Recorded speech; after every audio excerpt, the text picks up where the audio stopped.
gonna swim, bike, and run. In the corner sun, we're gonna swim, bike, and run. In the corner sun, 2021. Thank you, Poncho Man. Welcome everybody to Breakfast with Bob, not quite Kona edition. My name is Bob Babbitt. We are brought to you by Challenge North America, Credo Tri, You Can, Hoka One One, Velo Fix, Norma Tech Canyon Bikes, and of course our Challenged Athletes Foundation. We just sent out 3,038 grants totaling $5.1 million to challenge athletes all over the planet. Our next guests, Paula Findlay and Eric Lagerstrom, the producers and stars of That Triathlon Life. How you guys doing? We're good, thank you. Bob, we're great. Hey, how are you? Well, we're spectacular. So much fun stuff happening.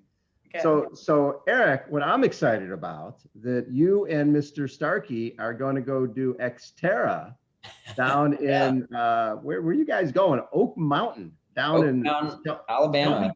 County, Alabama. What the heck? This sounds perfect for you. Yeah, I mean, I think so. I've been wanting to do an Xterra since I turned pro, but just with ITU racing and going after the Olympics, and then just like the timing of where the races would fall with 70.3 when I transitioned to that, it's just never really worked out. And this is just kind of like the perfect storm where we were going to be in St. George, and we were driving down, I could fly over to Alabama and back. And I mean, my goal is I definitely want to be able to go do Maui and experience that, just, you know, so I can tell people that I did the triathlon that was in Hawaii, and they'll stop asking me that. And I don't think Bob understands. Okay. Anyway, bad joke, but yeah, no, I'm super, super psyched. I think it kind of suits my skills, and I can't wait to just get out there and see what happens, man. So Paula, you have won and finished second at St. George, right? So that's an obviously good course for you. Talk a little bit about that course and why it suits you so well. Yeah, I really like the bike course especially. It's not super technical, but it's still challenging. Like there's a lot of good hills, but the descent's not overly technical. I really like the run course. It's not a super fast run course. It's kind of more strength-based with the hills and everything. So I don't know, it kind of falls at a good time of year for me. I really like racing in early May, and it's not too early. I've had a bit of time to build my fitness back, but it's not like so late in the season that I'm injured and tired. So I don't know, I've just had good luck there every year, and just the whole atmosphere of the race. You know, I've usually I go there with my mom. She's in Canada, so she can't come this time, but it's a really fun place, and so we're looking forward to being down there. Eric, do you like that course too?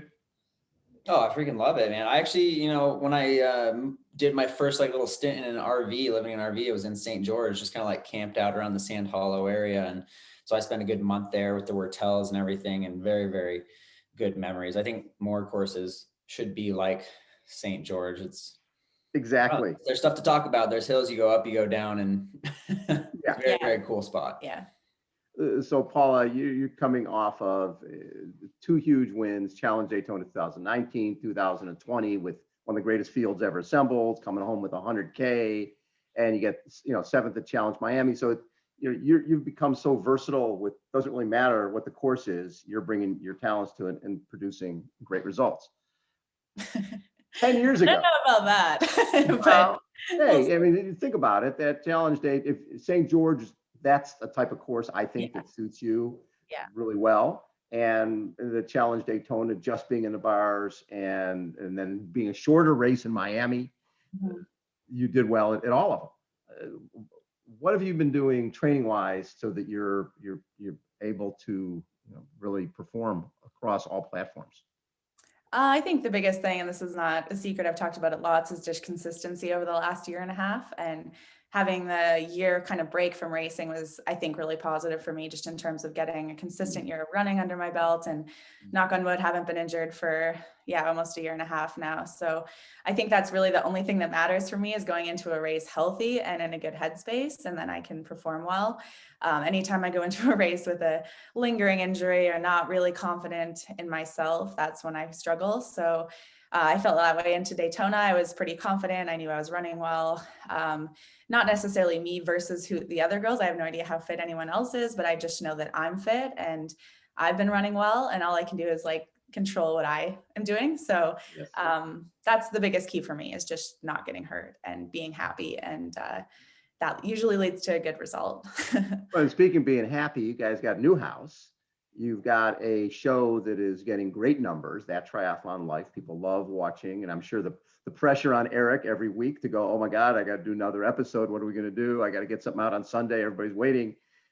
How that balance, how much has that helped you guys? I think it was better during the COVID year because we didn't have races. This year it's been a little more stressful because we are trying to get ready for races. We have a lot more going on with moving homes and trying to get settled here. So the vlog has become a little bit more challenging, I'd say, and Eric can speak to it more, but last year we didn't have a lot going on. So it was kind of nice to have that routine every Sunday and something to keep us kind of accountable. But this year, there's just so many things that it is becoming slightly overwhelming, but we're trying not to let it get in the way of our training, which is like the first priority, and doing well at St. George. Yeah, for sure. Like in 20, whatever, in the COVID year and everything, I very much like kind of relaxed, and Paul and I did the same training, and we didn't swim, and I did the videos more, and we started up the brand and the whole thing. And it was very chill. And now this year, like I'm feeling pretty good. I'm getting very excited about training, and it's going well, and I get more tired, and it's like the mental energy that it requires to like kind of think of how I'm going to put together a story is definitely tougher. But like, if you look at the last 2 weeks that we did, like last week was like a 9-minute video, and this week was like a 17-minute video, and it'll kind of ebb and flow depending on how I'm feeling and how exciting or interesting what we're doing that week actually is. Yeah. You know, every week is not super interesting. When I look at the pro list, well, first, the pro list for St. George looks like 70.3 worlds. I mean, it's like there's 40 women and 80 guys, something ridiculous like that. But you both like racing against the best there is. So that's sort of attractive, right? To go against the best there is on a course that suits you both. Yeah. I always say like I'd rather race 3 times a year against, the biggest races versus 10 little races. I think it is that much more meaningful. If you do well, it's a bit more risky perhaps in terms of making any money and, being on a podium. But if you do, it means so much more. So it kind of is cool to measure ourselves against the best in the sport. And we sort of expected St. George to be competitive, but maybe not as competitive as it really is, like having Daniela come over for it. And yeah, it'll be very challenging, but also a good warm up for September when we all go back there. Yeah. And Eric, when I look at the start list for Xterra Oak Mountain, it's not like you're going, okay, it's a bunch of people who are doing their first Xterra. You're talking Carson Madsen, you got Bradley Weiss, you got Sam Osborne, you got Josiah Middow. Yeah. You're stepping right into the all-star game in your first time out. Fully. I mean, it's exactly the same situation as on-road triathlon. Those guys are so hungry to race. I think they've had even less to do than we've been able to do. And so, I mean, I'm just prepared to be completely blown away by those guys' skills and speed. But kind of my approach is I want to go into it with basically no Xterra specific training. I've just been mountain biking, but not doing like really poppy stuff. And if it goes decently well, then I'll kind of judge how much emphasis I want to put on Maui in December, assuming I finish and qualify. Yeah. So Paula, back in a decade ago, 2010, 2011, you were on fire, right? You're winning everything. And then obviously you had the period, the Olympics and the rest of that, where you were recovering from injuries and trying to get back into it. A decade later, you're back on top, right? What did you take away from what you went through a decade ago that's helped you stay balanced and even this time around? I think 10 years ago, I was so young and new to it all, and going into these races, like not expecting to win, but winning again and again, just for like that short period of a year. And suddenly I had all this attention and sponsors, and, my trajectory in triathlon is very backwards. I was like started very high and then went through this low, and it's taken a long time to kind of claw my way back. And I never like lost belief that I could be fast again, but I think switching to 70.3 really helped kind of have like a reset button to have a new challenge, but also kind of be in the same sport at the same time. So I don't know, I learned a lot of lessons, like not putting too much pressure on myself, not putting any, too much seriousness on any one session or any one race. Like I would do that a lot back in 2010, 2011, think that every workout was, the end of the world, the be all end all fitness test. And if I didn't do it, I would get really frustrated and down on myself. And so I just pushed through any pain, and that led to lots of injuries. So it's still hard to listen to that advice now, but I am getting better at it, sort of monitoring my fatigue and listening to my body. If I don't feel well one day, I can move things around. And yeah, I don't know. It's Paulo Sousa, my coach, really helps with that too. He's followed my career back since 2010 and he's coached me for 3 years now. So I think he understands me pretty well, and whatever program he's giving me now seems to be working well. So I put a lot of trust in him too. What was there one race that told you that you were back? Okay, I think I can compete again at the top level. I mean, maybe Daytona, just in terms of like that level of field. I had glimpses of good races throughout that 10 years. It wasn't like I didn't race at all, but Right. You know, I did well at Indian Wells and then Daytona the year before. Those fields weren't nearly as competitive, but Daytona was kind of the stamp on like, I can go into any competitive 70.3 if I'm healthy and be in contention to win, which I didn't really believe before Daytona. So yeah, that was the biggest booster in confidence, I'd say. And for you, Eric, when did you realize that Paula was ready to sort of shock the world? After Daytona. I mean, the second time around to Daytona last year, I definitely had a sense like going into it, just because I could tell she kind of had this like super like FU attitude of just like so business. Yeah. That it, you know, like we showed up there and I had forgotten my passport had expired, and she was just like, you need to go get that taken care of. Like, I'm winning this race. And like, I didn't say that. and that was the gist of it. It was very much like, I'm a little too busy to be compassionate about that situation. And I could just tell based on the training going into it and everything. But like I said before the race, and probably talking to you about it, like the number of times that I've seen her show up to a race and win or be super close to winning, like, you know, Daytona 2 years ago or Indian Wells, where she literally run like 2 times in the month and a half prior, and then I just have this amazing race. I was like, absolutely anything could happen any day. I just, no bets are off with anything. That is so cool.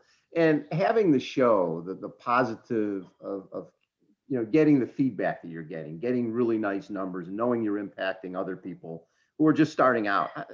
Does that help you guys? Just knowing that there's other people. Yeah, okay, it's great that we had a good race or a bad workout, but there's other people out there who are being pretty inspired by what we're doing, and they're changing their lives through watching ours.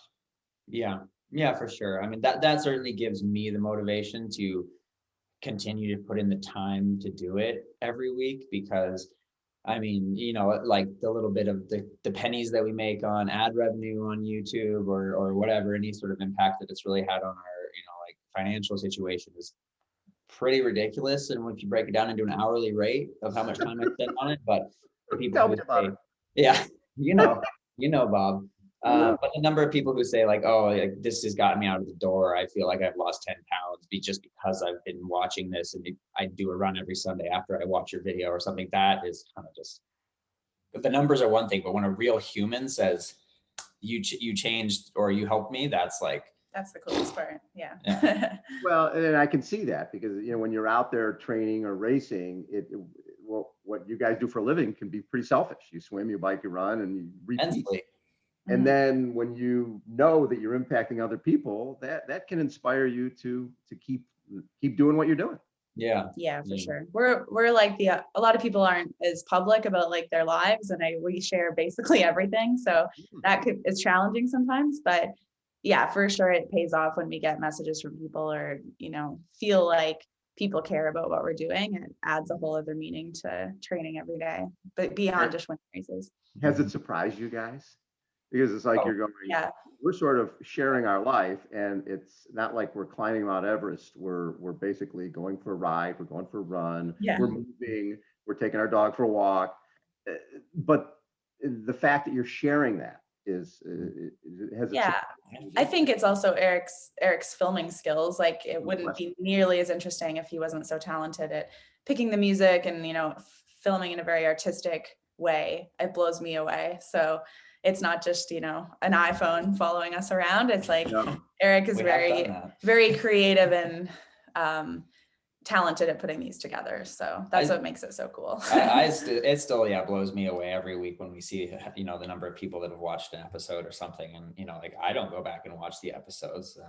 Yeah. If I go back and watch an episode from 6 months ago, I'm like, oh my gosh, like how did anybody watch this? This is so, I would have done this differently. Eric's very critical of them, but I think they're really amazing. Why do people want to see Flynn chasing a ball? I have no idea, but that's people's favorite thing, so. But that's the thing. It's like, I remember when we were producing Competitor Magazine, I couldn't look at the magazine for 6 months. It would be, because you see every bad thing.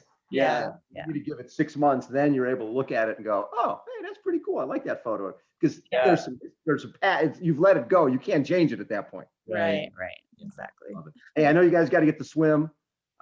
Best of luck at St. George. Best of luck in your first Xterra. The fact that you do all your run and off road anyways, Eric, this is going to be like, when you do that Xterra, it's going to be like all home week. What's a big deal? I've been training for it all my life. Yeah. I love it. Eric Lagerstrom, Paula Findlay have been our guest. Again, Breakfast with Bob, not quite Kona edition. You guys are the best. Thank you for taking time. Thanks, Bob. Thanks, Bob.